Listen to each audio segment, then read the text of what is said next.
Kita masuk ke pertanyaan 149 tadi. Ya, silakan. Pertanyaannya apabila kita di PHK, apabila kita ya, jadi belum di PHK nih kayaknya. Apabila kita di PHK tanpa kesalahan, kemudian perusahaan telah membayar pesangon 1 kali yang seharusnya 2 kali. Oke. Kemudian, apakah kita bisa menuntut pesangon yang sesuai dengan undang-undang? Dan apakah kita bisa menuntut bonus yang tidak pernah diberikan? Nah, 2 pertanyaan tuh. Sesuai undang-undang dan bonus bila lagi. Perusahaan selama bekerja kurang lebih 16 tahun, status karyawan tetap. Perusahaan tersebut bergerak di bidang perkebunan sawit. Wow, ya, serikat pekerja tidak ada dan peraturan perusahaan yang disahkan oleh pemerintah tidak pernah disetujui oleh direktur karena HRD sudah bolak-balik mengusulkan. Mohon pencerahannya, terima kasih. Wah, rumit nih ya perusahaan ini. Aku sampai 16 tahun, ibu apa ya? 16 tahun ya?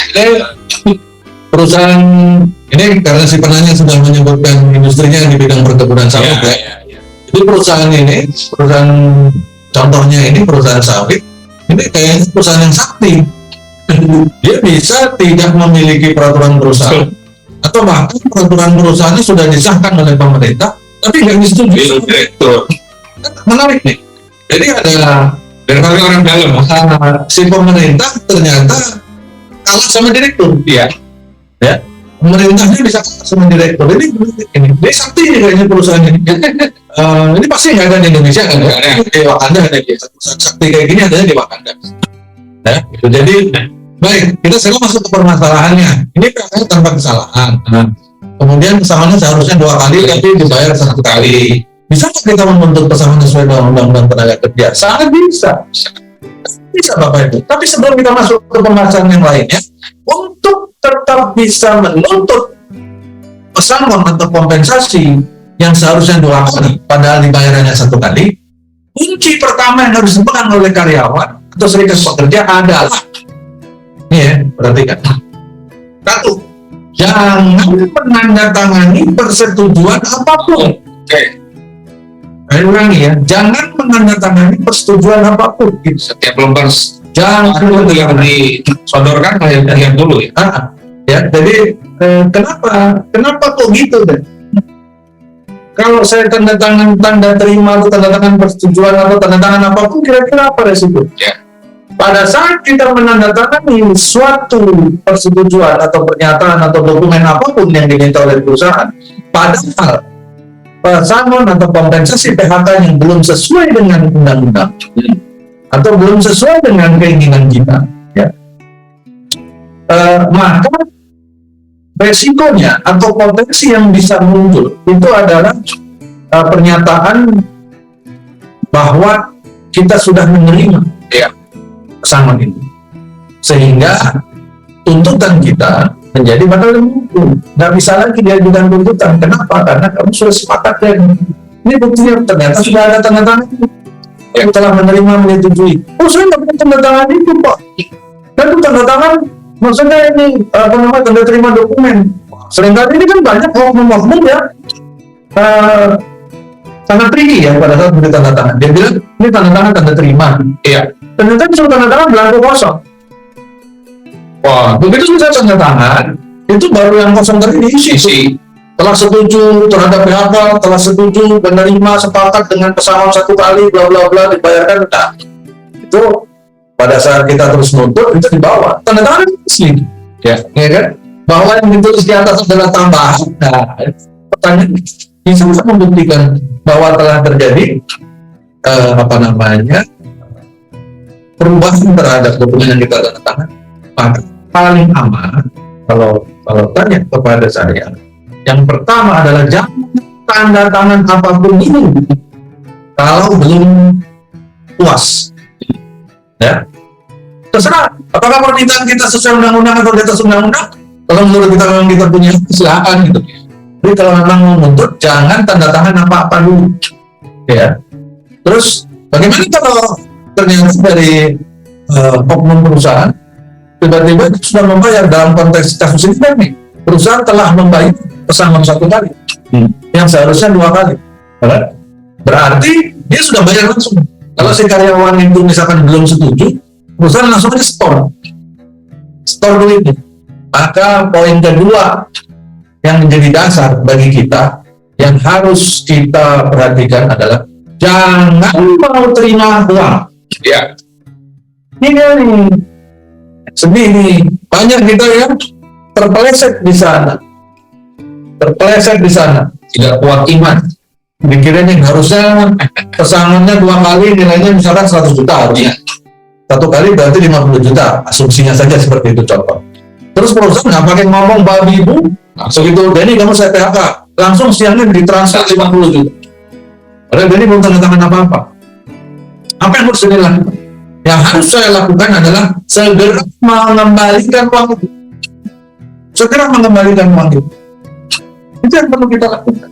Kalau kita berdiam diri, tidak mengembalikan uang itu, tidak bersegera mungkin mengembalikan uang itu, kita terus menuntut, maka yang terjadi adalah dengan fakta kita sudah menerima uang dan tidak keberatan, itu bisa saja digiring kepada sebuah keadaan persetujuan diam-diam.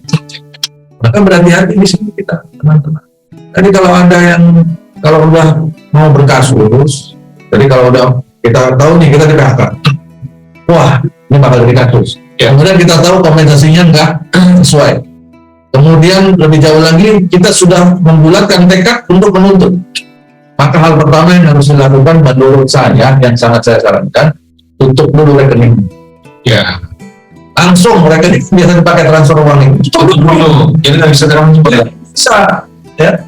Kalau nggak keduluan di transfer gitu, kita tahu dulu di saldo terakhir berapa, Ya. langsung tutup gitu. Sehingga perusahaan kalau mau main perusahaan yang main nyolong transfer tadi, nggak bisa, pasti balik tuh uang, ya kan? Aman kita di sana, dan kita jangan tanda tangan yang pertama tadi. Ini ya, 2 kunci yang paling sering kepleset kita di sini. Betul. Yang sedih adalah beberapa pihak datang ke saya, Pak saya mau nuntut ini, nuntut itu, bla bla bla bla bla bla. Terus saya suruh buat kronologis, saya tanya. Ternyata dia sempat tanda tangan. Apa yang kamu tanda tangan? Ini Pak. Ya, tentunya isinya adalah telah menerima, menyetujui, mensepakati ya. Kalau udah seperti itu, kita harus segera cek. Begitu itu sudah didaftarkan di PHP setempat, maka ini menjadi dokumen yang mengikat, Iya. final dan mengikat. Sama seperti putusan pengadilan yang inkrah, ya, yang final. Nggak bisa diapa-apain lagi, tidak ada upaya hukum apapun untuk menjatuhkan dokumen persetujuan yang sudah tanda tangani oleh para pihak yang sudah didaftarkan di PHP. Jadi kata kuncinya adalah didaftarkan di PHI. Kalau belum sempat didaftarkan di PHI masih bisa. Tapi kalau sudah didaftarkan, itu undang-undangnya sudah bilang bahwa dia sudah punya kekuatan hukum mengikat sama seperti putusan pengadilan yang bersifat final. Ya, makanya yang perlu hati-hati teman-teman sekalian. Nah, kemudian boleh nggak kita menuntut bonus yang tidak pernah diberikan selama bekerja kurang lebih 16 tahun? Boleh aja. Kalau memang ada haknya di situ, ya kan? Boleh. Nggak cuma untuk bonus, untuk yang lain misalnya kalau memang ada haknya di situ dan kita punya dasar hukum untuk menuntut hak terbonus tersebut, silakan. Misalkan di dalam perjanjian kerja saya ada Pak disebutkan bahwa saya akan dapat bonus minimal misalkan 1 juta misalkan dalam setiap tahun minimal gitu kan. Nah kalau itu dasar untuk. Tapi yang repot adalah dalam perjanjian kerja, dalam peraturan perusahaan atau PKP di perusahaan tersebut tidak ada bicara tentang bonus. Dan dalam praktek selama ini memang perusahaan belum memberikan bonus, terus karyawan untuk bonus. Nah, itu yang nggak punya dasar, itu yang nggak bisa. Jadi prinsipnya kita boleh menuntut apapun boleh. Ya, seperti Pak Abi tadi bilang di awal, ini negara hukum. Silahkan menuntut apapun, menuntut siapapun boleh di negara kita ini. Sepanjang kita punya dasar untuk menuntut. Ya. Maka cari dulu dasarnya. Nggak cuma bonus kok tadi. Ada yang cuti panjang dan sebagainya, ada mobil dinas dan sebagainya, terserah. Asal kita merasa kita punya dasar dan kita bisa buktikan dasar ini. Ya. Serikat pekerja nggak ada mengenai peraturan perusahaan yang sudah disahkan oleh pemerintah, tapi nggak disetujui sama direktur, itu sebenarnya kan urusan internal. pada saat pemerintah sudah mengesahkan peraturan perusahaan, maka itu demi hukum menjadi hukum positif di perusahaan tersebut. Sehingga kalau direktur tidak mau menjalankan peraturan perusahaan tersebut, sejatinya direktur tersebut telah melakukan pelanggaran. Maka direktur si perusahaan tersebut harus bertanggung jawab. Ya, dan dia akan punya masalah dengan pemerintah. Apalagi kalau peraturan perusahaannya nggak pernah disahkan. Berarti perusahaan itu tidak punya peraturan perusahaan. Nah, kalau nggak punya peraturan perusahaan ada sanksinya. Di undang-undang yang baru itu ada sanksinya juga. Ya, sanksinya lumayan kencang sampai pencabutan demokrasi dan sebagainya. Ya. Begitu ya. Nah, kemudian tentang serikat pekerja, kalau melihat perusahaannya memang kondisinya seperti yang ada dalam pertanyaan ini, maka saya sangat menyarankan serikat pekerja sebaiknya didirikan. Ya, karena kelihatannya memang terjadi keadaan pemerintahan diktator di sana, ya kan? Apa katanya bos kan gitu. Jadi mereka bisa seenaknya melakukan menentukan sendiri. Bahkan HRD-nya sudah bolak-balik mengusulkan. Berarti ini yang brengsek ini direkturnya nih kan. Kalau di sini nggak pernah disuruh direktur karena HRD sudah bolak-balik mengusulkan. HRD-nya udah berusaha mati-matian tapi nggak juga disetujui, nggak disetujui sama direktur, nggak dijalankan. Bahkan dia juga bayar pesangon cuma 1 kali yang seharusnya 2 kali. Maka sebenarnya di sini ini perusahaan atau manajemen perlu memiliki oposisi penyeimbang dalam pengelolaan sumber daya manusia. Karena terlihat nih, mohon maaf saya bisa menyebutnya, HR-nya berarti tidak cukup kuat untuk mempengaruhi manajemen. Ya.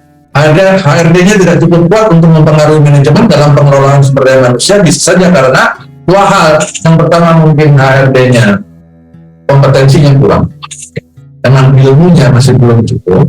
Kemudian atau yang kedua, mereka tidak punya cukup keberanian. Nyalinya ada. Banyak tuh di negara Wakanda, karena ini contoh di Wakanda, ya. Jadi perkebunan industri sawit di Wakanda nih pasti.